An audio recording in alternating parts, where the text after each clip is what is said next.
NBA 2K23 is coming out in less than 2 months, and we've already got a little bit of info to go over. Now, of course, a little over a week ago, they released the initial trailer. They showed us the covers and the cover athletes. They also showed a couple of screenshots of Michael Jordan and revealed that the release date would be September 9th. Now, we know with the way 2K is, we're not going to start hearing all of the really good in-depth information until August, but we do know a little bit about the game so far, so let's cover everything we know about 2K23. So the first thing 2K did was put out this release schedule of how we can expect the info to roll out in August. Of course, the gameplay trailer is going to come first. They confirmed here that we're going to have the Jordan challenges back, which is awesome. It's going to be similar to what we saw in 2K11, but they're going to build upon it and have more. And I think the Jordan challenges is something, when you look through all of 2K history, it's one of those things that everybody liked. It was something that people remember. It was definitely one of the coolest things that's ever been done in a sports video game, so it's cool to see that coming back. Then, of course, we're going to hear about My NBA. Supposedly, they're making a lot of changes to that this year, but I feel like they've said that in years past, and it hasn't always been quite true, so we'll see what they do with that. Of course, then comes My Team, and the big finale, My Career plus The City. We know that that's kind of the bread and butter of 2K these days, so we're going to see what they're doing with that as well. And hey, if you're new to the channel and you don't want to miss out on all of the important news leading up to 2K23, including gameplay videos as well, make sure to subscribe and turn the bell icon on. We're trying to hit 5,000 subscribers before 2K23, so if everybody watching just subscribed, we would hit that today. Now, there was a little bit of leaked gameplay footage from some of the 2K events that took place recently, and some accounts posted them on Twitter. You could probably find some clips and some YouTube videos as well. I don't want to post any of that because sometimes 2K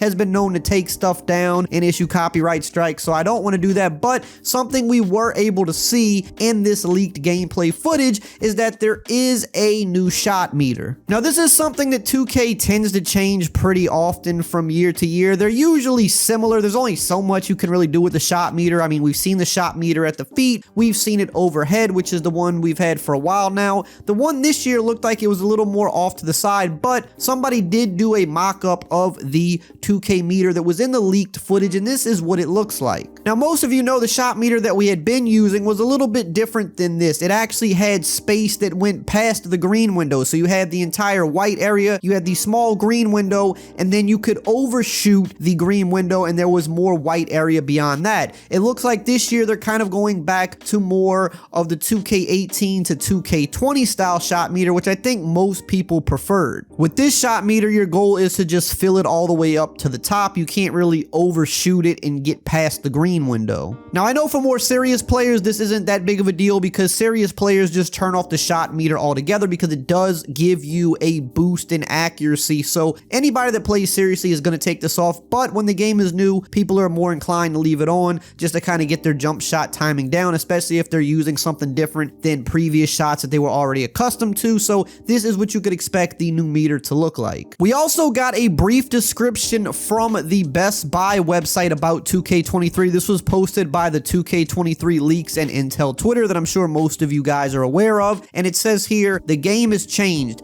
The next evolution of ultra-real gameplay has arrived on new gen with NBA 2K23. New ways to attack off the dribble and at the rim are matched against an intuitive one-on-one positional shading system to unlock even more control and the most authentic basketball experience yet. Now, what exactly does all of this mean? Well, most of this is just marketing speak. It might not mean anything too crazy one way or the other. If you've been around sports games or just games in general for a while, they know how to word things and make it sound a lot more exciting than it actually is, but there are going to clearly be some type of changes to the gameplay, and by reading this, we kind of have somewhat of a small idea of what they're talking about until they go into further depth later on next month. Now, when it says new ways to attack off the dribble and at the rim, obviously we know this could mean something with more animations, new ways to maneuver your player, new dribble moves, but when it says attack at the rim, that's interesting because we know last year they added a dunk meter, which was something different. Now, it made dunking just a slight bit harder, nothing crazy, but you did have to time it a little bit instead of just holding a button and getting an animation where you could dunk on anybody. So perhaps they're further building on this. If they added a dunk meter last year, maybe they're changing something about that. Maybe they're including layups into that now where you have to time the layups a little bit better. Who really knows, because they're not telling us much in this little paragraph here, but it's just something to think about. Now with the one-on-one positional shading system, this definitely sounds like it could be interesting. This obviously refers to shading on defense to try to cut a player off and force him to go one way and not let him just easily go the other way, maybe forcing him to his weaker hand. But the bigger thing here is we know in 2K, zigzagging has always been a constant problem, the constant back and forth that people spam to get open shots. The shading system may help cut down on this even further than 2K has already done by forcing them to not be able to go a certain way. They can only go the other way if you use it correctly. Again, we'll know more about this when they fully break it down and show us, but it is something to think about, and it sounds like something that could potentially be very good for the defensive side of the ball, which is always an area in 2K that could use more work. And they love to get us with the even more control. I mean, I cover Madden on my other channel, and every year they talk about control as well, but yet with both of these games, oftentimes we feel like we don't have enough control, but every year they tell us they're giving us more because they know that's what we want to hear. That's a trigger term that makes us get excited, but then we also immediately say, well, you say this every year and we still don't feel like we have it. So we like to see it, but you got to actually deliver upon it. Now, some other rumors and little bits of info that we have is that supposedly there's going to be a brand new city this year, and that's kind of something that can be very hit or miss depending on what type of player you are. Me personally, I've never been a huge fan of the city, or at least how it works right now, and I think a lot of people would agree with that. I hate all the traveling that's involved. I wish they could maybe cut down on some of the stuff, maybe make it a little smaller, make it easier to travel without having to actually pay any type of VC for faster traveling. I don't know, it's just one of those things where I think the concept of the neighborhood and the city for years has been very cool, but I feel like there's always ways to make it better and make it more user friendly. So hopefully with the brand new city this year, they can deliver that. We also know that next gen is not coming to PC or the Switch. I don't think it's really that surprising that it's not coming to the Switch, but for PC, it's another year where it's going to still be on last gen. And you know, like I said, I cover Madden on my other channel, and the same thing has been true over there, and it makes me wonder why these companies are not opting to put the newest, best version of the game on PC, because we do know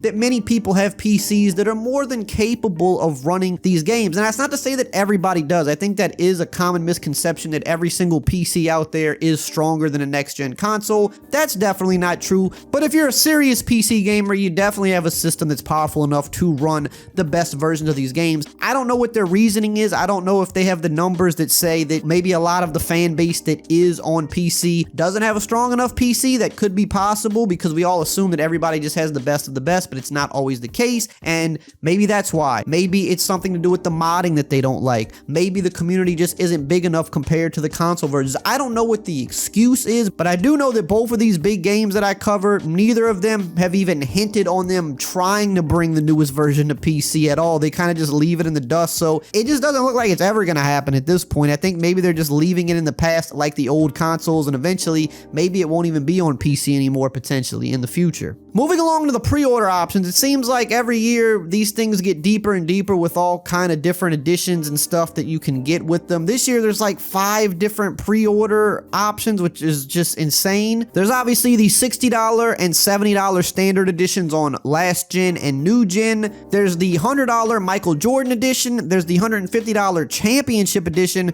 and there's even a $200 GameStop championship edition bundle, which I definitely wouldn't even consider that because it really doesn't come with that much extra, to be honest. I'm usually not big of a pre-order guy. I'm more of a just buy the regular game, but you know, some people like to pre-order, and for some people, I guess it makes sense. If you're a guy that is going to spend a lot of VC regardless, whether it's in my team or my career, if you already know you're going to spend the money, then I guess I can understand why you would want to pre-order, just get the stuff that comes with it. But this year, there is something interesting that I think is cool. With the championship editions, you actually get a full year of NBA League Pass. Now, I know here it says 2 months, but that is a typo. It's supposed to be 12 months. That's actually cool, and that might actually be worth it. If you're a diehard basketball fan and you want to watch all these different games, having a year of League Pass is actually really cool. And I think this is the first time, at least with any of the sports games that I can remember, where they're doing something so big outside of the game itself with the pre-order. I do think that's actually interesting and actually cool, but outside of that, it's mostly going to be VC and those types of things, and depending on what mode you play, it might be worth it for you. But if you're not a type that likes to spend money within the game, then it really doesn't make much sense to pre-order, in my opinion. That's it for today. Hope you enjoyed the video. Subscribe if you're new, and I will see you guys